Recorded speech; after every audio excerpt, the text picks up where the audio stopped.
Hunchback moved into view, breaking over the edge of the ridge almost 100 meters to the front and slightly to the right of Zane's current position.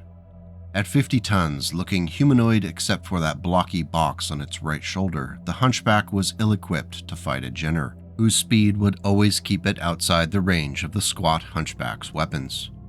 Unfortunately, at that moment, the Jenner was already in range of the massive 120mm autocannon on the Hunchback's right shoulder. Its maw spit out a stream of high-velocity, depleted uranium rounds that chewed their way across the ground on a collision course that would tear one of Zane's legs completely off. Path of Glory, page 92, by Randall N. Bills. The 50-ton Hunchback is an interesting machine. Besides its virtues as a dealer of death and destruction across the battlefields of the inner sphere and periphery, it can also offer some insight into the mindsets of those who use it. It's a high-risk, high-reward battle mech that can drastically change the outcome of a battle while also putting the entire venture at risk should one's aim fail them. In the world of investing, there are two concepts that sometimes are confused with each other and used interchangeably. When looking at the Hunchback, I cannot help but think about them. The first is risk tolerance, which is someone's emotional or psychological comfort with taking an action. This can vary from person to person and oftentimes considerably so. The mech warrior who takes a Hollander or Hunchback into battle with ease likely has a very different risk tolerance profile than someone who prefers their Centurion and Enforcer. The second concept is related to the first but differs in important ways. Risk capacity describes someone's ability to bear the consequences of a decision. For a mech warrior on the battlefields of the 31st and 32nd centuries, those consequences can be pretty dire. For the successor state military brass, those same consequences could be quite acceptable. It is, and has always been, much easier to send someone else to risk their lives than it is to lead from the front. In its original form, the Hunchback's reliance on a powerful single weapon to do most of its damage appeals to those who have a high risk tolerance because the reward for successfully using it is also very high. Much like the King Crab, the Hetzer, and the Hollander, it seems almost every BattleTech tabletop player has a story about a Hunchback either saving the day or blowing an entire operation. Usually, only the first of those outcomes tends to be widely shared. No matter how you feel about the Hunchback, this battle mech stands as a good example of how the medium class of mechs ends up carrying a lot of weight, often without the associated glory. These workhorse machines do the dirty work, while so often the heavy and assault mechs show up for the afterparty. Thomas Vandermeer's Hunchback began the steady slam of heavy cannon fire from his Kaliyama autocannon. The shells slashed viciously into a Centurion, driving it back step by step, shredding armor from its shoulder and side in great chunks that spun smoking through the air. So devastating was that first volley that there was no immediate response from the ambush victims. 2 of their number were down, then 3, then a 4th, a second assassin hammered down by rocket fire from the 2 big catapults. Finally, the survivors began returning fire, but slowly and with evident confusion, sending rounds and laser beams searing through the trees, but for the most part firing high or between the lurking Legion mechs.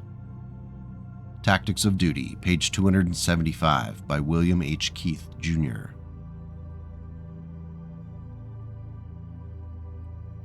The Hunchback first stomped off the assembly lines of Kamiyama Nissan General Industries on Kagoshima in 2572. This 50-ton menace was intended to act as a close-range brawler and mobile urban weapons platform. Unlike many mechs, which tend to be designed around things like engines, gyros, and electrical systems, the HBK-4G was designed around the massive Tomozoro AC-20 autocannon in its right torso. Weighing in at 14 tons, this short-range weapon weighed nearly twice as much as the battlemech's engine. When combined with its 2 tons of ammunition, the AC-20 made up 32% of the mech's total mass. Already a few steps down that road, the rest of the mech's internal bits were necessary to transport the previously mentioned autocannon from point A to point B and keep it safe. So let's get into the specifics. The Nissan 200 Fusion engine weighed in at 8.5 tons and could push the mech up to a respectable 64 kilometers per hour. This 460 movement profile would serve the mech well, though personally I think a dedicated urban brawler should have jump jets to fully self-actualize. With 13 single heat sinks and 10 tons of Starshield standard plate armor, the rest of the Hunchback was a little better armored than most of its peers in the 50-ton BattleMech pantheon. For reference, the Enforcer 4R and Crab 27 each carried 9 tons of armor, and the Centurion 9A had only 8.5 tons. Thankfully, the right torso-mounted AC-20 was not the mech's only weapon. 2 Ichiba 2000 standard medium lasers were split between the arms, and in what could only be described as an act of divine inspiration, a diverse optics Type 10 small laser was installed into the head. This being one of the first instances of an emotional support small laser in our historical records. The end result was a weapons profile that could be extremely painful at close range, but largely helpless in the mid and long ranges. This limited the Hunchback to specific environments and situations where it could avoid fights until quite close. Thankfully, it was fast enough and well armored enough to be able to expand that specialization umbrella a bit more than, say, a Hetzer or Urban Mech could.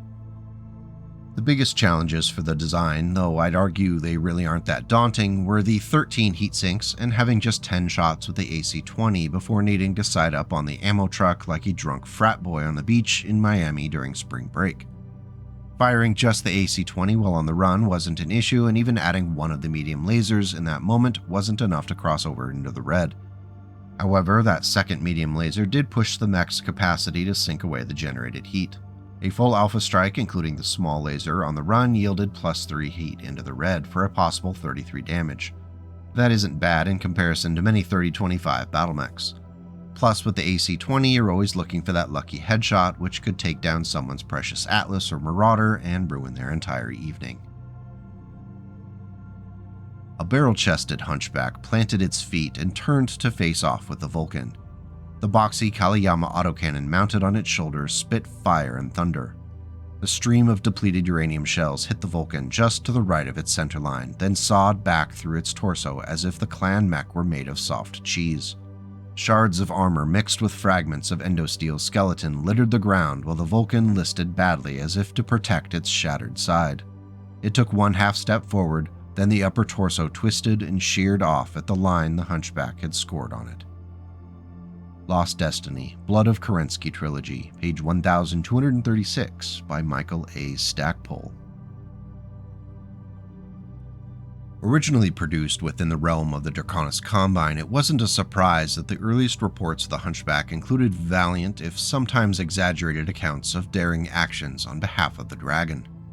Records show that the Hunchback 4G was widely adopted across the Great Houses and even into the periphery nations by the time Ameris seized control of Terra.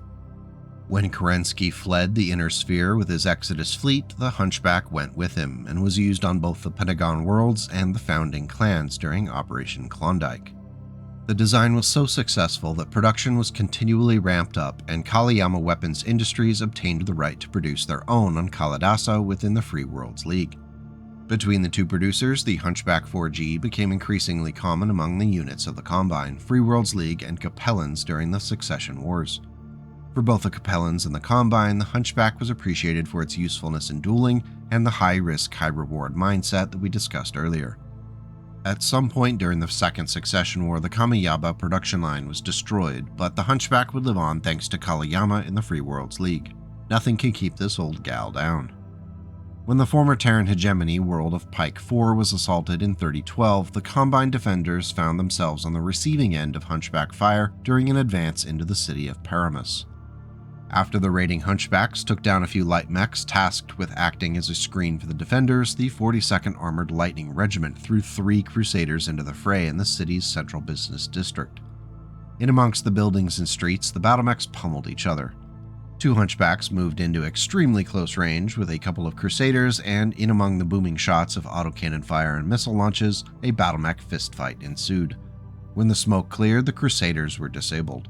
One suffering from a detached leg thanks to an autocannon shot, and another with a cockpit that had suffered a rapid structural failure due to a Hunchback's reinforced fist. Unfortunately, not all of the Hunchback's field reports were glowing.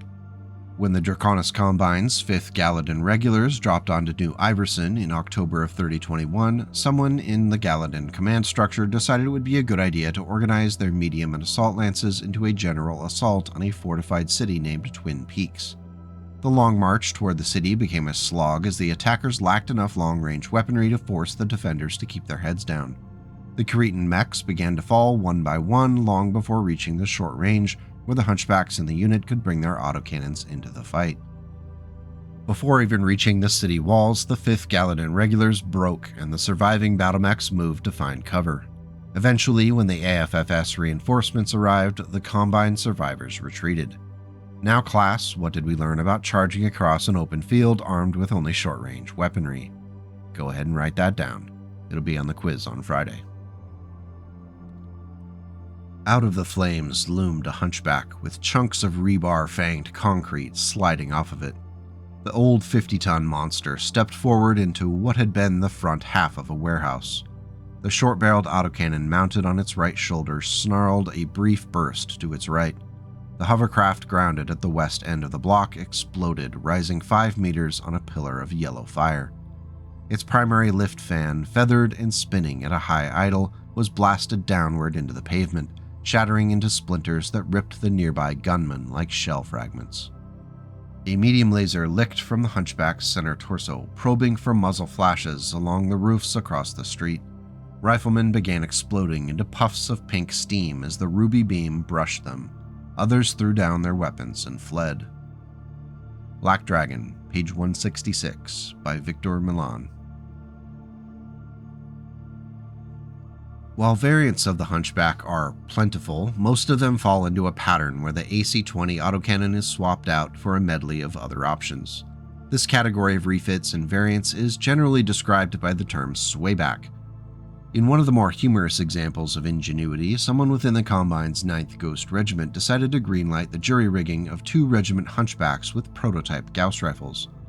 When the Screaming Eagle mercenary units started to take devastating long-range fire from mechs generally considered useless until they were close, it threw the Merc unit into disarray and triggered a surrender.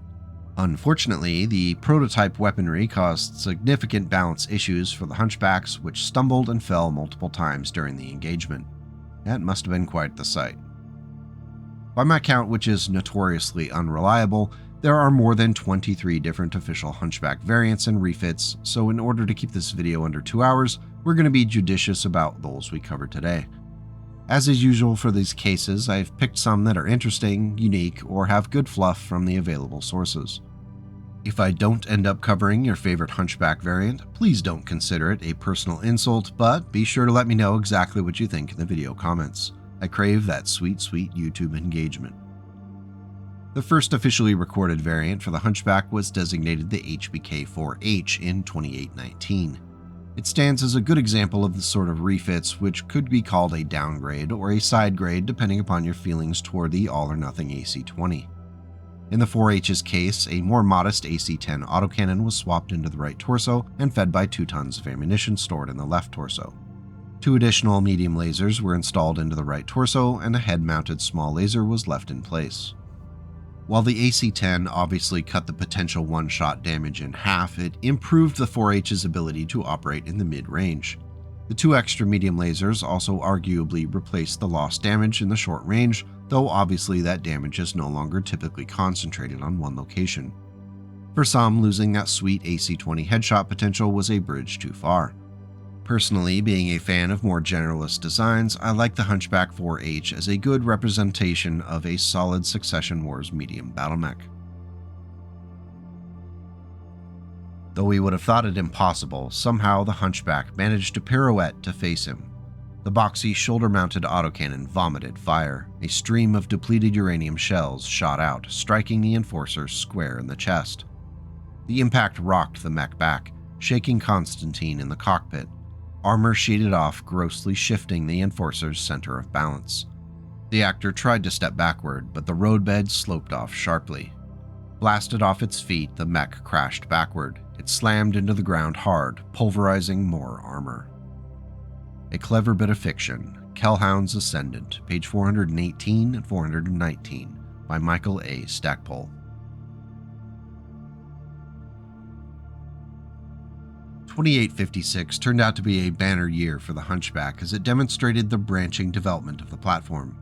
Within the inner sphere, the HBK-4J became a commonly spotted Succession Wars refit, while out in the distant periphery, the Hunchback 2C crammed 2 Ultra AC-20s into the mech and turned it into a walking death sentence. However, that one already has its own video, so we'll head back to the inner sphere. If you want to check out the Hunchback 2C video, it's old but still checks out. I'll add it to the links at the end of the video. Back on track. The HBK-4J went a completely new direction as its makers sought to turn the mech into an all-ranges threat by adding a couple of long-range missile 10 racks to the right torso, each fed by their own ton of ammunition. Much like the 4H, it also added medium lasers, bringing the total to 5, 3 of which were placed into the right torso.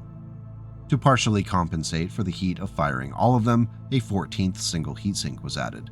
Letting loose with all 5 of the medium lasers while on the run would leave the 4J at 3 heat into the red, which isn't bad at all. You could even get away with tossing in the small laser if you're in breath mint range. While I know it borders on heresy, I kinda like the 4J as well. Seeing twin LRM-10s on a Succession Wars design is out of the norm in a good way. In 2937, someone had the bright idea of doing away with all the other weapons entirely and just focusing on the tried and true medium laser. Or perhaps they had a really good deal on a bunch of medium lasers that had fallen off the back of a truck. Regardless of the how and why, the HBK-4P unknowingly did a Nova impression with its 8 medium lasers, 6 of which were nestled into the traditional right torso location. The possible 40 damage in 5 damage chunks is not too shabby, and thankfully the 23 single heatsinks they crammed into the mech did a good job of wicking away the heat the lasers generated. Letting loose with all of them while on the run resulted in just 3 heat into the red. You're good to go doing that twice before the negative heat effects start to stack up. Without ammunition to worry about, the Hunchback 4P's Mechwarrior can push the machine hard into the red should it be needed. In our discussions on the Discord, it's clear the 4P had to be on the list today. The threat came from another pair, a Tempest and a Vindicator, which had moved in behind the Cicadas. As if to reinforce his assessment, Katya piloted her Hunchback forward and leveled its deadly autocannon. The large caliber weapon roared, hitting one of the Cicadas in its lightly armored chest. Taking out the lighter machines would leave him free to deal with the true threats. There was a flash as the mech's fusion reactor lost its shielding and superheated with the cooler air. Then, in a thunderclap of sound and light, the Cicada and the Panther at its feet simply ceased to exist. Call of Duty, page 203, by Blaine Lee Pardoe. Our next variant was a one-of refit of the HBK-4G, generally known as the Shakir, in reference to the Battlemech's owner, Shakir Gerard. Born within the Draconis Combine in 3011, Gerard faced tough challenges early on in life when he was orphaned as a result of a raid on his home planet Aruzun. Thankfully, Gerard was driven and took advantage of opportunities when they arose, which allowed him to get an education and then training as an ISF Metsuke agent. Continually, Gerard proved himself capable and a loyal Combine warrior. He was rewarded for his loyalty and eventually took on a leadership position within Sorensen's Sabres, which operated under the 5th Sword of Light Regiment. When Sorensen's Sabres were offered the opportunity to upgrade their battlemechs with the latest and greatest in technology, Gerard's Hunchback was on the list to see a boost. The HBK-6G Shakir sacrificed the traditional AC-20 autocannon in favor of an AC-10 along with its 2 tons of ammunition. The head-mounted small laser was left in place, but the 2 traditional arm-mounted medium lasers were replaced with a pair of prototype medium pulse lasers which could do 6 damage out to 6 hexes, but generated an unpredictable amount of heat. 4 plus 1d6 for those playing the tabletop game at home. This makes judging the effectiveness of the Shakir Hunchback a little tricky because sometimes these 13 single heat sinks can handle the heat, and sometimes you could end up nearly doubling the heat production should both pulse lasers spike during the same shot. I wanted to include this variant because I think it would make for a neat narrative battlemech or something out of the ordinary if you were looking for a challenge. The record sheet for the Shakir can be found on Megamech in the Inner Sphere experimental section, or if you want to go through the official fluff, the record sheet and background on Shakir Gerard can be found in the Sword and Dragon sourcebook. The Hunchback pilot, having seen the Timberwolf careen out of control, stepped into the intersection to finish it off. The autocannon blazed, a line of slugs ripped a furrow down the corridor wall, filling the air with tile fragments. Some of the slugs hit the Timberwolf's left arm, further tattering its armor but doing no serious damage. Unfortunately for the Eadeh, to use the cannon on its right shoulder, it had to step fully into the intersection. Alaric's twin PPCs spat and hit the Eadeh mech full in the left flank. Melted armor rained down, burning like hundreds of votive candles. Masters of War, page 119 by Michael A. Stackpole. With the discovery of long-lost Star League technology thanks to the Helm memory core, the Hunchback was very quickly tapped for an upgrade. Kallio Weapons quickly retooled their production lines, and by 3046 the first Hunchback 5Ms were stomping into the fray. Structurally, the only change was an upgrade of the 13 heatsinks to the double-strength variety. The two arm-mounted medium lasers were left untouched, but the emotional support small laser in the head was upgraded to a new pulse laser technology. Finally, the AC-20 autocannon was left untouched in the right torso, but its ammo was given case in the left torso. It all looks good at a glance as far as the modest Helm memory core upgrades go, until you notice that the price of the case and the pulse laser was the reduction of the autocannon ammunition to just a single ton.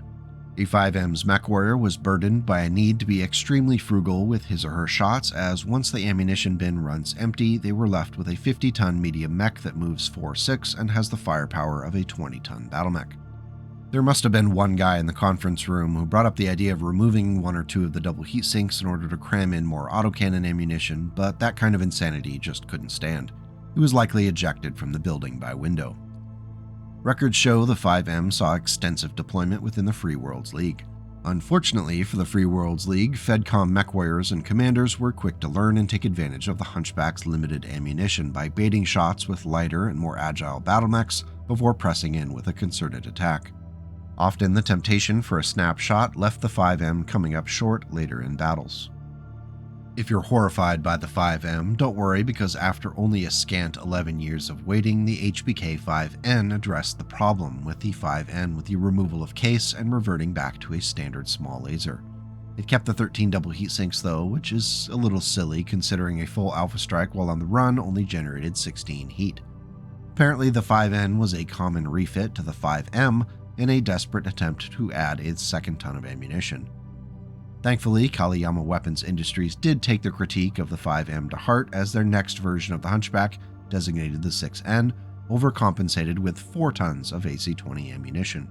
The 6N officially marched off the production lines in 3059, and at a glance it looks exactly like the 5M, except that they finally did the most logical thing and swapped 3 heat sinks for 3 additional tons of ammunition. Now with 20 shots of the AC-20, Hunchback mech warriors could stay in the fight longer than most battle mechs armed with ballistics weaponry. The powerful hand of a Comstar Hunchback stabbed into the hip of an Eadeh, stripping the lower hip and upper portion of the thigh straight down to the myomer fibers, then launched a kick that snapped the limb at the titanium bone. The savage leg crumpled in on itself, sending the Eadeh crashing to the ground, where it struggled to rise again. The Hunchback stomped onto its next opponent, a Stormcrow, while the pristine Crockett following in its wake had no compunction about using its small and large lasers to lacerate the downed mech. Two roads diverged, a Battle of Tukid anthology, page 46, by Michael J. Sierravella. Stepping back 1 year to 3058, a much more comprehensive refit sourced from a company named North Storm Technologies within the Federated Commonwealth was spotted. Starting with an endosteel frame and using a light fusion engine, mass was saved in order to add an additional ton of armor and 4 jump jets, which pushed the movement profile to 464. There was enough mass left over to convert the 2 arm-mounted medium lasers to their pulse laser cousins, as well as upgrading the right torso autocannon to an LB-20X, along with 4 tons of case-protected ammunition. Of course, we can't forget about the most important weapon. The standard small laser in the head retained its position of prominence. The Hunchback 5S's upgrades traded a little bit of durability for a whole lot of wallop up close with those more accurate pulse lasers and the LBX. Able to carry plenty of standard and cluster munitions, the 5S represented a flexible short-range threat, and the jump jets vastly improved this Hunchback's agility in urban and atypical environments. I'm a big fan of the HBK 5S and believe it's a strong contender for the Hunchback's ideal form. If you're looking for something a bit more out of the norm for your Hunchback, the HBK-5H might be the one for you. In many ways, it's a return to the original form with a standard engine, 10 single heatsinks, and no jump jets. Its only modern structural feature was 8.5 tons of ferrofibrous armor. This bought enough space not just for the traditional AC-20 autocannon and its 2 tons of case-protected ammunition, but also 3 rocket launcher 20 packs, which gave the mech a devastating one-time punch if all 3 were fired together. 2 standard medium lasers in the arms provided a little extra damage at close range. The Hunchback 5H suffers from heat issues, but as a high-risk, high-reward trump card, it might be worth it if used in the right place and time. Plan accordingly. Jumping ahead a bit on the timeline, for those who are wondering what could be done with clan technology, short of going full 2C, Clan Wolf came to the rescue in 3065 with the Hunchback C. This all-clan tech design benefited from a more powerful XL engine, endosteel, and 8.5 tons of ferrofibrous armor.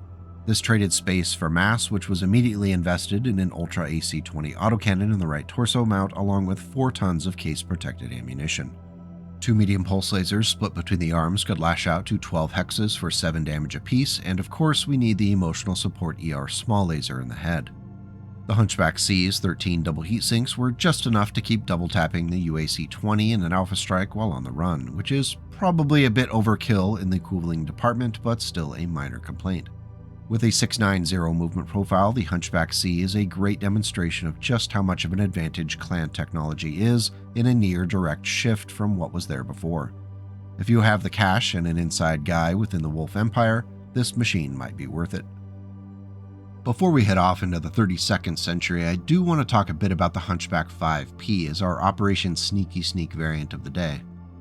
It arrived on the scene in 3069 and it fits our laser swayback template, but with some new bells and whistles.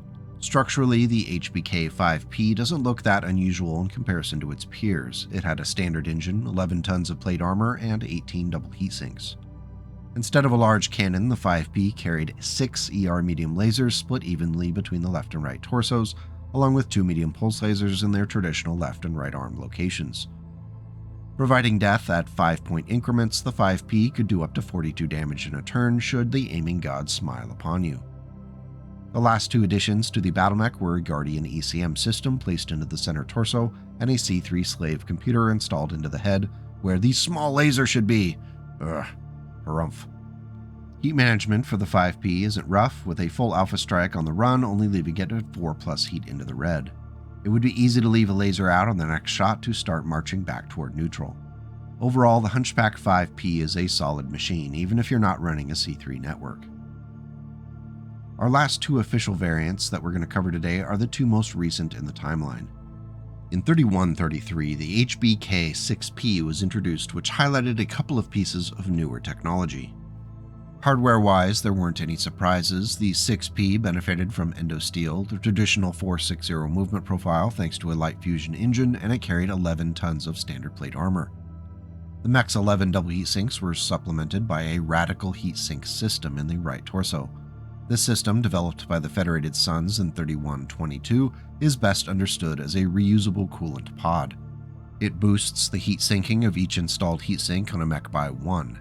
However, the reusability comes with the risk of damaging the system with frequent use. For those playing the tabletop game at home, the rules are found in the Field Manual 3145 on page 247. Each turn, a 2d6 is rolled, and if said roll fails, each time the mech moves, it generates 1 additional heat. Each time it fires its weapons, it generates an additional 1 heat that turn. The Hunchback 4P's weapons loadout consisted of 6 light particle projection cannons split between the side torsos and aided by a pair of standard medium lasers in their traditional arm locations.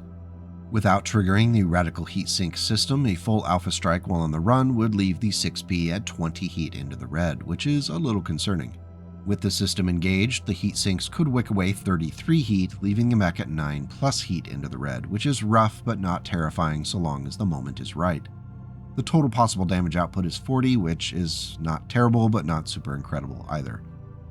Overall, I'm pretty bummed by the use of the light PPC on a Hunchback. While the improved range of the weapon is nice, 18 hexes at long range, the 3 hex minimum range seriously limits the 6P's usefulness in urban environments and brawling situations. especially with just a 460 movement profile. Of all the Hunchbacks out there, this one really struggles to justify its existence. Our last official variant today is the HBK7S, and it claims the high-tech crown with a series of electronics features, and because it crosses the Rubicon with a powerful XL engine that pushes its movement profile up to 690.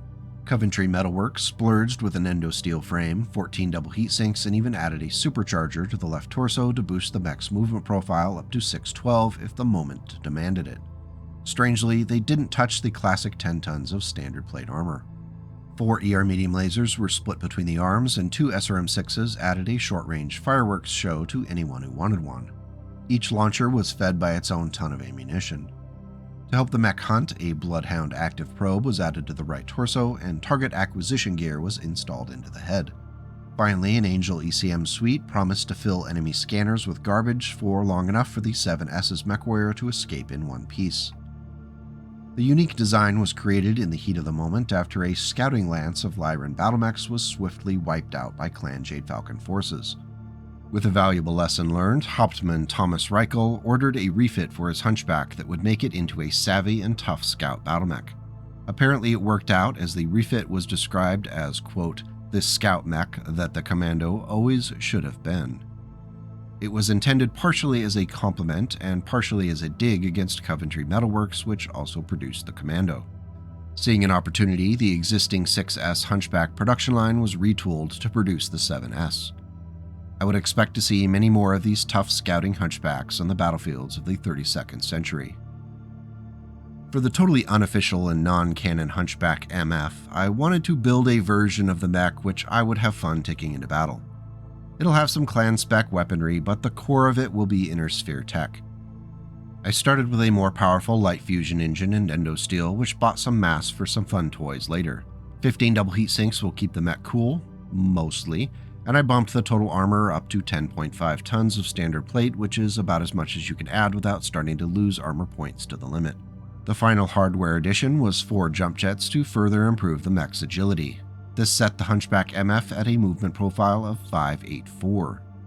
As my risk tolerance is not as high as others, instead of going with a single large weapon in the right torso, I added 2 snub-nosed PPCs. They have a great accuracy profile, and doing 10 damage apiece at short range is still quite formidable. Speaking of short range, the rest of the weaponry is tailored for an up-close experience. 3 clan spec flamers sit in the left torso, ready to help infantry, and really anything else, self-actualize as the Griswold Christmas turkey. A pair of clan spec ER small lasers were split between the center torso and the head in order to free up the arms for punching attacks. A full Alpha Strike while on the run leaves the MF at 5+ into the red, which isn't ideal, but keep in mind if you're hitting a target with all 3 flamers, it might be having some heat issues next turn as well. Remember kids, sharing is caring. If you're up for giving the Hunchback MF a try on the tabletop, I've included a printable PDF record sheet for it in the video notes below. So why do we love the Hunchback? This is a tough question, not because there are too few reasons, but there are seemingly way too many. Clearly, the battlemech was popular across the inner sphere, as its number of variants and producers suggests. It's seen multiple high-tech prototypes served on Tukiad, and received not just the 2C treatment, but also a modern clan refit. It's not a surprise that Kawayama used their extensive experience producing the Hunchback in the design of their new 55-ton battlemech named Quasimodo. If the loadout wasn't enough at a glance, it's clear that the Hunchback was direct inspiration. The Hunchback is a great example of how luck can favor the bold. Those who have a high risk tolerance with the AC-20 variants will very likely eventually have stories of glory, while memories of the mech's failure when the shot was make or break can fade quickly, and that's okay. Do you have a favorite Hunchback variant that you think best represents the battlemech? Do you have a tale of victory and glory to share? Let me know in the comments and we can keep the discussion going. Thank you so much for coming out today as we talked some BattleTech. If you thought the video was worthy, let YouTube know you enjoyed it by hitting that like and even subscribe to the channel so you're more likely to see my nonsense in the future. Going the extra step and becoming a channel member directly supports the creation of videos like these. Until we meet again, please take care of yourself and go out and make the world a slightly better place today and tomorrow.